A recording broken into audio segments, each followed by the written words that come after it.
میں بلا تمہید فرزند ارجمن حضرت شاہ صاحب نوجوان خطیب استاد محترم حضرت قاسم شاہ صاحب دامت برکاتہ العالیہ سے ملتمس ہوں کہ وہ مائک پر تشریف لائے، اپنے مہمانان گرامی اور عوام الناس کا شکریہ ادا کریں۔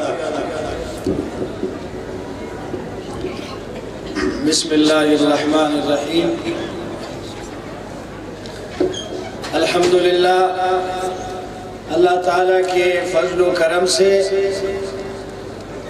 جامعہ فرقانیہ مدینۃ القرآن کا یہ چوتھا سالانہ عظیم الشان اجتماع بمناسبت دستار بندی حفاظ کرام و علماء کرام الحمدللہ بڑی شان و شوکت کے ساتھ اپنے اختتام کو پہنچا ہے۔ صرف اور صرف ان علماء فاضلین کا صرف دستار بندی کا رسم باقی ہے۔ آج ان کے اساتذہ کرام ان بچوں کے ان علماء کے سروں پر پگڑی کے طور پر تاج رکھ دیں گے اور ان کو ان کی ذمہ داریاں ان کے ہاتھ میں دیں گے۔ سب سے پہلے آپ جتنے بھی حضرات دور دراز کے علاقوں سے یہاں تشریف لائے ہیں، آپ کی آنے سے ہمارے ادارے کی اور ہمارے طلباء کرام کی حوصلہ افزائی ہوئی ہے، اور اس حوصلہ افزائی کرنے پر جتنے بھی حضرات یہاں تشریف لائے ہیں میں ان سب کا تہ دل سے مشکور اور ممنون ہوں۔ اور اسی طرح اسٹیج پر علماء کرام، ہمارے اساتذہ کرام اور دیگر مدارس سے اور شہر سے ہمارے اکابرین علماء کرام تشریف لائے ہیں، میں ان کا بھی تہ دل سے مشکور ہوں کہ انہوں نے ہماری حوصلہ افزائی فرمائی۔ مختصراً اس عظیم الشان اجتماع کے توسط سے ہمارے اکابرین نے آپ کے سامنے صبح سے بیانات کیے ہیں۔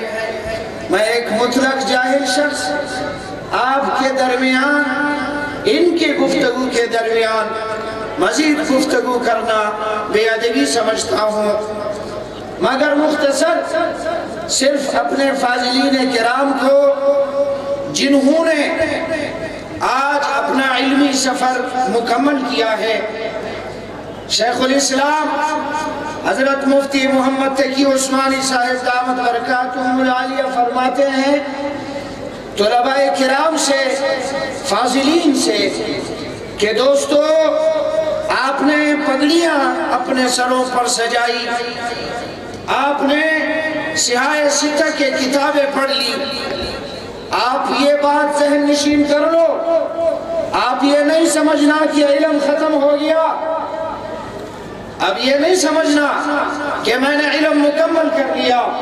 وقال حضرت شیخ الاسلام کہ آپ نے ان 10-12 سالوں میں علم حاصل کرنے کا صرف طریقہ سیکھ لیا ہے، آپ مکمل عالم نہیں بنے۔ اس کا مطلب یہ ہوا کہ آپ نے علم سیکھنے کا طریقہ سیکھ لیا، اب آپ جاؤ اور اس کوہ گران کو آج آپ نے اپنے اوپر رکھ دیا، آپ یقین کرو آپ کے ہاتھ میں انبیاء کرام کی امانت دی گئی ہے۔ اللہ تعالیٰ نے جب جناب آدم علیہ السلام کے بارے میں فرشتوں کی مجلس میں کہا وَإِذْ قَالَ رَبُّكَ لِلْمَلَائِكَةِ إِنِّي جَاعِلٌ فِي الْأَرْضِ خَلِيفَةً، رب العالمین فرشتوں کی جماعت میں اعلان کرتا ہے کہ میں اس زمین پر اپنا ایک خلیفہ مقرر کرتا ہوں۔ تو فرشتے جو اس وقت اللہ کی مخلوقات میں سب سے اشرف المخلوقات سمجھے جاتے تھے، حضرت انسان کی پیدائش سے پہلے، حضرت انسان کے وجود سے قبل فرشتے ہی عظمت والے تھے، تو انہوں نے اللہ کے سامنے یہی عرض کیا الہ العالمین چاہتے ہیں، آپ انسان کو پیدا کرنا چاہتے ہیں، یہ انسان یہ تو بہت فساد پھیلائے گا زمین پر، یہ قتل و قتال کرے گا زمین پر، یہ چوریاں اور ڈاکے ڈالے گا زمین پر، یہ شراب اور زنا کرے گا زمین پر۔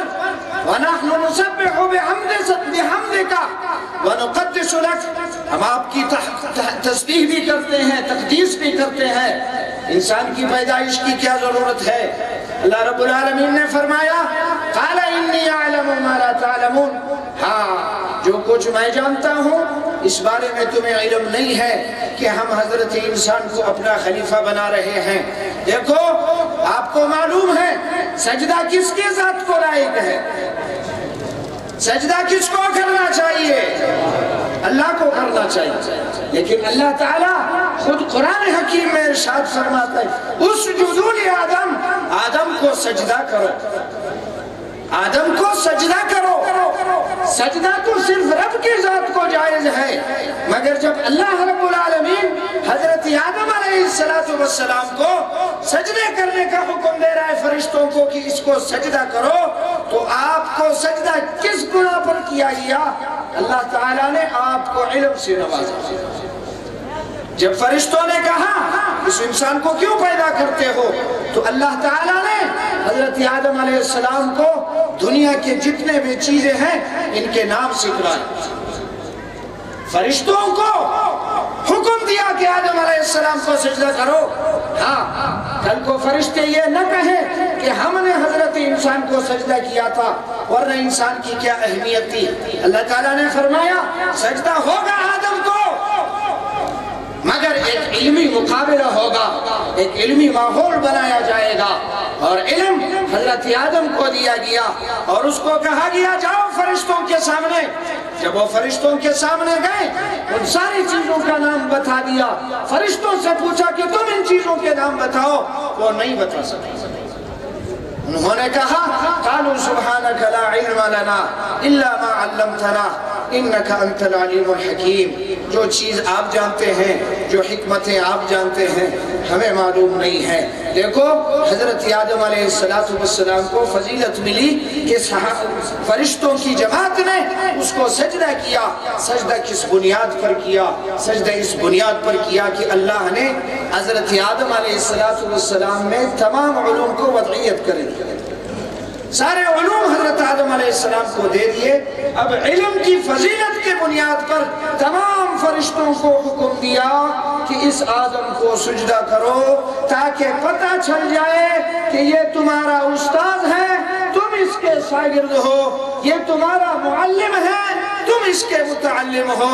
لہذا فضیلت انسان، حضرت انسان کو جو فضیلت فرشتوں کی پاکیزہ جماعت پر دی گئی وہ علم کی بنیاد پر دی گئی۔ جناب رسول اللہ صلی اللہ علیہ وسلم نے بھی ارشاد فرمایا کہ انبیاء کرام جب اس دنیا سے رخصت ہوئے انہوں نے کوئی مال جائیداد، زمین، مال، سیم و زر، سونے چاندی نہیں چھوڑے۔ انبیاء کی وراثت علم ہے، فرمایا انبیاء کی وراثت نہ درہم نہ دینار بلکہ علم ہے، اور جس نے اس علم سے جس قدر مقدار میں حاصل کیا وہ کامیابی پا گیا۔ اللہ تعالیٰ نے آپ لوگوں پر بڑا فضل احسان فرمایا کہ آپ کو اپنے کتاب کے لیے منتخب کیا، آپ کو احادیث نبویہ کے لیے منتخب کیا، آپ کے سینوں میں قرآن محفوظ ہے، آپ کے سینوں میں جناب رسول اللہ صلی اللہ علیہ وسلم کی سنتیں محفوظ ہیں، آپ کے سینوں میں جناب رسول اللہ صلی اللہ علیہ وسلم کے احادیث کا ایک ذخیرہ اب موجود ہے۔ اب تمہارے اوپر فرض ہے کہ تم اپنے نبی کی سنت پر عمل کرتے ہوئے، کیوں؟ رسول اللہ صلی اللہ علیہ وسلم سب سے بڑے معلم تھے، سب سے بڑے استاذ تھے، اور آپ صلی اللہ علیہ وسلم فرماتے ہیں کہ اللہ نے مجھے معلم بنا کر بھیجا۔ آپ صلی اللہ علیہ وسلم ہیں وَالَّذِي بَعَثَ فِي الْأُمِّيِّينَ رَسُولًا مِّنْهُمْ يَتْلُو عَلَيْهِمْ آيَاتِهِ وَيُزَكِّيهِمْ وَيُعَلِّمُهُمُ الْكِتَابَ وَالْحِكْمَةَ۔ ہاں اللہ کی ذات وہ ہے کہ انہوں نے مکے والوں کے اندر انہی کی جنس کا ایک فرد ہے رسولاً منہم، اس کو رسول بنایا۔ رسول اللہ صلی اللہ علیہ وسلم تشریف لائے، یتلو علیہم، وہ ان لوگوں پر، وہ اپنے زمانے کے لوگوں پر اللہ کی آیتوں کو تلاوت کرتا ہے۔ آپ صلی اللہ علیہ وسلم تلاوت کرتے تھے، آپ صلی اللہ علیہ وسلم کی تلاوت کو سننے والے صحابہ بھی تھے اور کفار بھی تھے۔ آپ کے یتلو علیہم کو ابو لہب نے بھی سنا، آپ کے یتلو علیہم کو ابو جہل نے بھی سنا، آپ کے یتلو علیہم کو یہ عموم ہے، اس کو عتبہ نے بھی سنا، اس کو شیبہ نے بھی سنا، اس کو مکہ کے ہر کافر نے سنا۔ آگے قرآن کیا کہتا ہے؟ وَالَّذِي بَعَثَ فِي الْأُمِّيِّينَ رَسُولًا مِّنْهُمْ يَتْلُو عَلَيْهِمْ۔ جب آپ صلی اللہ علیہ وسلم تلاوت کرتے تھے، آپ کی تلاوت کو ابو لہب نے بھی سنا، ابو بکر نے بھی سنا۔ فرق کرنا مسلمانوں، پیغمبر کی تلاوت ابو بکر بھی سنتا ہے، ابو لہب بھی سنتا ہے، ابو جہل بھی سنتا ہے، عتبہ شیبہ بھی سنتے ہیں اور اصحاب کرام بھی سنتے ہیں، مگر سننے کے بعد کچھ بھاگ گئے، کچھ رک گئے۔ نہیں آیا سمجھ میں؟ نبی کے قرآن کو سن کر کچھ بھاگ گئے۔ وَهُمْ يَنْهَوْنَ عَنْهُ وَيَنْهَوْنَ عَنْهُ۔ ہاں ایک دوسرے سے کہتے تھے لا تسمعوا لهذا القرآن والغوا فيه لعلكم تغلبون، قرآن کو مت سنو، شور کرو، قرآن جب پڑھا جائے گا شور کرنا تاکہ تمہارے گندے عقیدے درست نہ ہو جائے۔ وہ سنا قرآن کو، ابو لہب نے سنا بھاگ گیا، ابو جہل نے سنا بھاگ گیا، عتبہ نے سنا بھاگ گیا، شیبہ نے سنا بھاگ گیا، ابو بکر نے سنا نبی کے پہلو میں بیٹھ گیا، عمر نے سنا نبی کے پہلو میں بیٹھ گیا، عثمان باحیا نے سنا نبی کے پہلو میں بیٹھ گیا، علی باکردار نے سنا نبی کے پہلو میں بیٹھ گیا۔ سنے انہوں نے بھی تھے، سنا انہوں نے بھی تھا، وہ بھاگ گئے، صحابہ بیٹھ گئے۔ کیوں بیٹھ گئے؟ وَيُزَكِّيهِمْ یتلو علیہم آیاتہ، تلاوت ابو بکر بھی سنتا ہے، ابو لہب بھی سنتا ہے، ابو لہب بھاگنے والوں میں سے، ابو بکر ساتھ دینے والوں میں سے۔ ابو بکر بیٹھ گیا، کیوں؟ وَيُزَكِّيهِمْ، اپنی طہارت کرانی، وَيُزَكِّيهِمْ وَيُعَلِّمُهُمُ الْكِتَابَ وَالْحِكْمَةَ، اپنے آپ کو پاک کر گئے، مصفہ ہو گئے، پاکیزہ ہو گئے۔ ہاں کون ہے ابو بکر؟ آج یہ طلباء اپنے شیخ کی شاگردی پر فخر کرتے ہیں، ناز کرتے ہیں کہ میرا شیخ فلانا ہے، میرے شیخ کا شیخ فلانا ہے۔ ارے او عالم دین، تمہیں اپنی استاذ کی استاذی پر ناز ہے، ذرا محمد کے شاگردوں کو دیکھو، محمد کا شاگرد کون ہے؟ ابو بکر۔ یہ وہ ابو بکر ہیں، یہ وہ ابو بکر ہیں، یہ وہ ابو بکر ہیں۔ کسی نے دولت مانگی، کسی نے جائیداد مانگا، کسی نے کیا سے کیا مانگا، ابو بکر سے پوچھتے ہیں جناب ابو بکر تمہیں کیا پسند ہے، تمہیں کون سی چیز پسند ہے، تمہیں کیا چاہیے؟ کیا کہتا ہے ابو بکر؟ مجھے کوئی چیز پسند نہیں ہے۔ ابو بکر کی آنکھیں ہو محمد مصطفیٰ کا چہرہ، یہ محمد مصطفیٰ کے شاگرد ہیں۔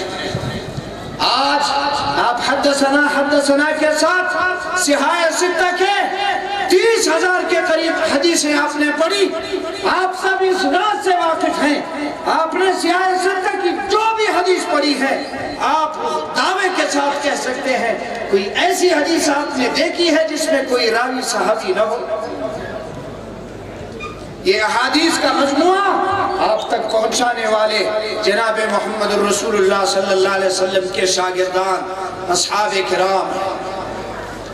میں مختصراً، وقت بہت زیادہ گزر گیا ہے، اپنے طلباء کرام کو ایک جاہل مطلق کے حیثیت سے چند معروضات عرض کرتا ہوں۔ آپ حضرت شاہ ولی اللہ کے امین بن گئے، آپ حضرت شاہ ولی اللہ کے جانشین بن گئے، آپ شیخ نانوتوی کے جانشین بن گئے، آپ انبیاء کے جانشین بن گئے۔ آؤ انبیاء کی تکلیفیں قرآن میں آپ نے پڑھی، احادیث میں آپ نے پڑھا، قرآن نے ہر ورق پر انبیاء کی زندگی کی ترجمانی کر کے آپ کو بتا دیا کہ انبیاء کی زندگی کیسے تھی، کیسے گزاری۔ آج آپ نے ان کی وراثت کا بوجھ اپنے کندھے پہ اٹھا لیا ہے۔ اپنے اس دنیا کے 4 دن کی زندگی میں ناز بردار نہیں ہونا، دین کا کوئی مسئلہ آیا پیچھے نہیں ہونا، قادیانیت سامنے آیا اگر آپ پیچھے ہٹ گئے، رب کعبہ کی قسم محمد الرسول اللہ قیامت کے دن تمہاری شفاعت نہیں کرے گا۔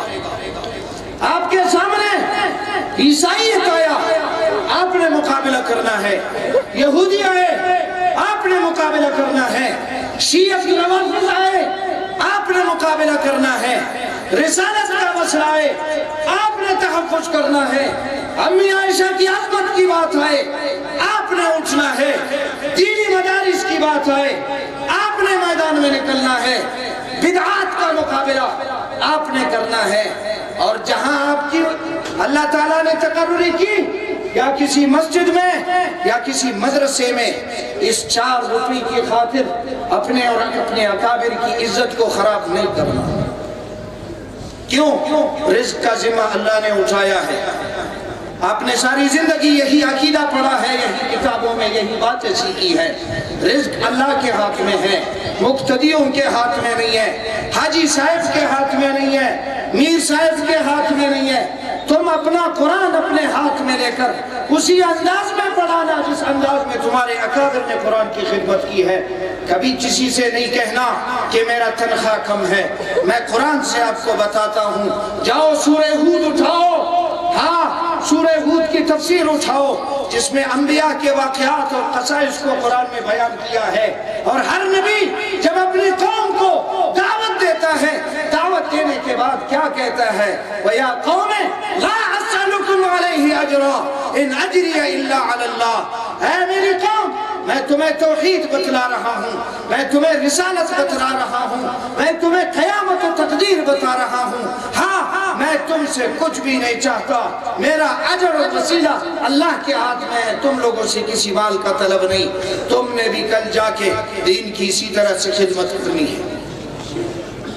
تم نے دین کے معاملے میں کسی کا لحاظ نہیں کرنا ہے، دین کے معاملے میں کسی کا احترام نہیں کرنا ہے۔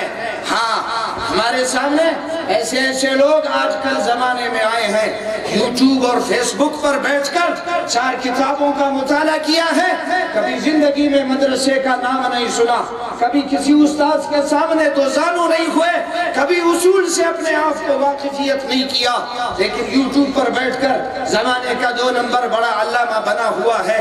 ان سارے فتنوں کا تم نے مقابلہ کرنا ہے، ان سارے فتنوں کے سامنے آپ نے بند باندھنا ہے۔ اور ایک بات اور آپ سے کہتا ہوں، یہ میری دل کی بات ہے، دل کی بات۔ کیوں؟ اصحاب محمد صلی اللہ علیہ وسلم، ان سے محبت بھی کرنا اور ان کی عظمت کے لیے کام بھی کرنا۔ اور ایک بات اور آپ سے کہتا ہوں، بہت چھوٹا آدمی ہوں، میری حیثیت نہیں کہ آپ کو میں نصیحتیں کروں، کبھی اپنے دیوبند کے بزرگوں کی گستاخی نہیں کرتا، چاہے وہ جمعیت کا ہو، چاہے وہ سپاہی صحابہ کا ہو، چاہے وہ اہل اشاعت التوحید و سنت کا ہو، اگر اس کا تعلق نسبت شاخ دیوبند سے ہے، ہمارے طرف سے اس کو سلام۔ کیوں؟ جب ہم دیوبند جاتے ہیں تو دیوبند میں صرف سیاست نہیں تھی، صرف ریاضت نہیں تھی، دیوبند ایک بہت بڑا مرکز ہے، دیوبند ایک بہت بڑا درخت ہے جس کے اصل آسمانوں میں ہے۔ وَمَثَلُ كَلِمَةٍ طَيِّبَةٍ كَشَجَرَةٍ طَيِّبَةٍ أَصْلُهَا ثَابِتٌ وَفَرْعُهَا فِي السَّمَاءِ۔ دیوبند اس قدر بڑا درخت ہے، اس کے کسی شاخ پر پتھر نہ پھینکو۔ اگر کوئی سیاست کر رہا ہے اس کا بھی ساتھ دو، اگر کوئی عظمت صحابہ کے لیے میدانوں میں ہے ان کا بھی احترام کرو، اگر کوئی بدعات کے خلاف میدانوں میں لڑ رہا ہے منبر و محراب سنبھالا ہوا ہے ان کی بھی حمایت کرو، اگر کوئی درس کے میدان میں ہے ان کا بھی عزت اور احترام کرو۔ دیوبند 5 انگلیوں کا نام ہے، یہ 5 انگلی جب متحد ہو جاتے ہیں تو حکا بن جاتا ہے۔ آپ نے افغانستان میں دیکھا 20-22 سال تک امریکہ اور اس کے حواریوں سے آپ نے جنگیں لڑی، کون تھا افغانستان کی سرزمین پر جنگ لڑنے والا؟ کوئی حلوہ خور آپ کو نظر آیا وہاں مرنے کے لیے؟ حلوہ کھانے والا، نبی کے نام پر جو حلوہ کھاتے ہیں ان میں سے کوئی ایک نظر آیا افغانستان میں؟ وہ سارے آپ کے دیوبند والے تھے، وہ جمعیت والے تھے، وہ سپاہ والے تھے، وہ اشاعت التوحید و سنہ والے تھے، وہ آپ کے جماعتوں سے متفق تھے۔ آپ نے جب اتفاق دکھایا وہاں آپ نے کفر کے منہ پر وہ گونسا مارا ہے جو رہتی دنیا تک اس کو یاد رہے گی۔ اگر آپ یہاں بھی متفق ہوئے انشاءاللہ اس ملک میں سیاست بھی آپ کی ہوگی، عظمت صحابہ کے میدانوں کو بھی آپ سنبھالیں گے، قادیانیت کے بتوں کو بھی تم گراؤ گے، ناموس رسالت کا تحفظ بھی تم کرو گے، اور امی عائشہ کی دوپٹے کی عزت کے لیے اپنی جانیں تم قربان کرو گے۔ خدا کی قسم اگر تم متفق ہوئے وہ دن دور نہیں ہے جب پاکستان کے اندر آپ کے علماء کا آپ کے علماء کی جدوجہد سے اسلامی نظام قائم ہو جائے گا۔ دوسرے ساتھیوں سے بھی کہتا ہوں کہ کبھی علماء کو گالی نہ دو، چاہے وہ مولانا طارق جمیل صاحب ہو، چاہے وہ مولانا فضل الرحمان ہو، یہ سب ہیرے ہیں، یہ سب قیمتی لوگ ہیں۔ مولانا احمد لدھیانوی ہو یا مولانا فضل الرحمان ہو یا کوئی بھی ہماری جماعتوں سے تعلق رکھنے والا کوئی بھی عالم ہو، سب کا احترام کرو، سب کی عزت کرو، سب کو اپنی آنکھوں کا نور اور سر کا تاج سمجھو۔ اللہ تعالی ہم سب کا حامی و ناصر ہو۔ تقریر تو ہم کرنا چاہتے تھے، وقت نہیں تھا، یہ درمیان میں کچھ باتیں کر دی ہم نے، اللہ تعالیٰ قبول فرمائے۔ آخر میں ایک مرتبہ پھر جتنے بھی ساتھی آئے ہیں، دور دراز سے آئے ہیں، علماء کرام تشریف رکھتے ہیں، بڑی محنت کی ہے، مشقت کی ہے یہاں تک پہنچنے میں، سردی بھی ہے، بہرحال آپ سب کا انتہائی ہم مشکور ہیں کہ آپ اس عظیم الشان اجتماع میں تشریف لائے اور ہمارے بچوں کی حوصلہ افزائی کی۔ تمام علماء سے ایک مرتبہ پھر میں ان کا شکریہ ادا کرتا ہوں کہ اللہ تعالیٰ آپ لوگوں کو دارین میں جزائے خیر نصیب فرمائے کہ آپ نے ہمارے حوصلہ افزائی کی اور یہاں تشریف لائے۔ اب انشاءاللہ طلباء کرام کی دستار بندی ہے، جلدی نماز بھی ہوگا، اور انشاءاللہ آپ سب کے لیے ہم نے کھانے کا بھی انتظام کیا ہے۔ انشاءاللہ تسلی سے کھانا کھا کے جائیں اور ہمارے لیے دعا کریں، ہمارے حضرت والد صاحب کے لیے بھی دعا کریں، اللہ تعالیٰ ان کو شفائے کاملہ عاجلہ مستمرہ نصیب فرمائے۔ باقی دعوانا الحمدللہ۔